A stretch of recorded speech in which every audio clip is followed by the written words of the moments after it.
Hey everyone, Souther here. After posting that video about our first IndyCar support race for the Nascar series on the Gold Coast, I thought I'd tell you a funny story about 1993, 1992, the second NASCAR support race for the IndyCars of the Gold Coast from the competitors that raced in the Australian NASCAR Championship. I think it was the second, or it might have been the third. I'm not sure. I have to go through my book. But anyway, one of those years. And please don't try this at home. This isn't acceptable behaviour from a professional race car driver. So I was working part-time in Melbourne for a very, very successful, very wealthy guy in the transport industry. He was the owner of a car driven by another guy who was racing in the Australian NASCAR Championship. Anyway, this guy that I was working for, obviously their car was going up to the Gold Coast for the IndyCar Grand Prix in their race car transporter, and he offered to take mine up. He said, "Would you like me to take your car up, save you some money and stuff?" And I went, "Oh mate, that'd be fantastic." He said, "Just one condition." He said, "You go with the driver and you can help him out." And I said, "No worries, that's a great deal for sure." So that's what we did. We loaded everything of mine into the race car transporter, along with his car that his driver was going to drive and all their gear. So me and this driver, can't even remember his name now, off we head up there, and we were misbehaving in the truck going up there and taking some enhancements to sort of keep us awake and keep us going. My life was a pretty big mess at that time. And anyway, we're taking some enhancements to get us up there, and we drove all through the night and got up there and arrived and got the truck parked in the NASCAR area that they had aside for us to all set up, and we got parked and got unloaded and all those other things you have to do to get ready. So that night, me and it might not have been that night. It might have been the next night. But anyway, one night, it must have been that night. Me and that driver went out and got on it together. And as I said, my life was a mess, and I wasn't behaving well, and didn't really care about a lot of stuff. So we went out and we were misbehaving, and we were on the gear and drinking grog and taking social enhancements and really getting out of control. So anyway, we're at this bar in Cavill Avenue on the Gold Coast, and this idiot I was with, on the piss, he just turned into a complete fucking flog. And he turfed his glass that he had his drink in, threw it, and it bounced off the bar and it hit a girl in the side of the head. I went over, and like the bouncers grabbed him, and I said, "Okay, I'll fucking take him out of here."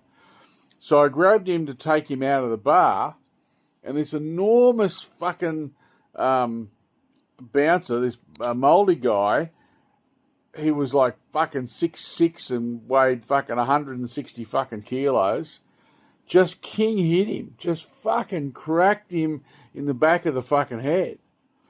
Now, the fuckwit I was with did the wrong thing and deserved to get a fucking flogging, but the fucking king hitting him in the back of the head, I fucking wasn't up for that. So I fucking reacted. Anyway, I've wheeled off probably the best punch I've ever thrown in my fucking life, and I hit this fucking mouldy bouncer right on the fucking button of the nose as hard as I fucking could. Now, I know it fucking hurt. It had to have fucking hurt him. But I don't know what happened because that was the last thing I remember. And the next thing that I remember was bouncing around in the back of a vehicle. And I thought, and I looked around and I thought, fuck, this isn't an ambulance. And it turned out I was in the back of a paddy wagon. And they were taking me to the fucking lockup. I don't remember the guy that I was with being with me in that paddy wagon. I don't think he was. I think he must have been in another one. Anyway, I get thrown in fucking jail. And I'm in jail. I'm in the fucking lockup. There's a couple of other guys in there that I didn't know. And the sun's coming up. And I've got to get to the fucking racetrack because there's a compulsory drivers fucking meeting. And I got to be there. Now, I've got a white shirt on, dress shirt that's got blood all over it. I've got fucking skin off my face. I've got my tooth through my fucking lip. Blood all over my teeth. Blood all over, dried up in my fucking beard. I'm a fucking mess. And there's this guy and he's fucking banging on the fucking walls and he's screaming at the coppers to let him out. And I'm trying to get him to shut the fuck up because I wanted to get out. And it's a fucking nightmare. And I'm thinking, how the fuck am I going to get out of here? Next minute, copper comes and gets me and says, come on, you're out. And I go, oh, fucking beauty. So I go out and I'm being bailed out of fucking jail. I don't know how anyone even knew I was fucking in there. But anyway, I walk out into the reception and here's fucking Bob Jane sitting there in reception of the Southport lockup, come to get me. And I'm like, oh fuck. So coppers let me fucking go. I got no fucking shoes on. Don't know what's happened to my fucking shoes.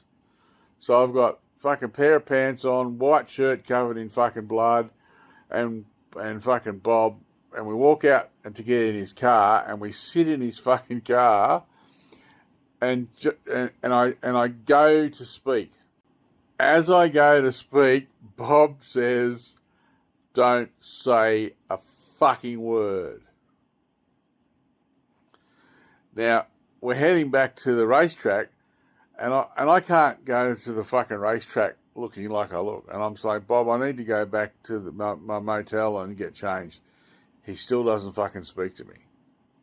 Doesn't fucking speak to me. We get back to the racetrack, and there's a big tent in the car park where we're all set up, and that's where our drivers' meeting are.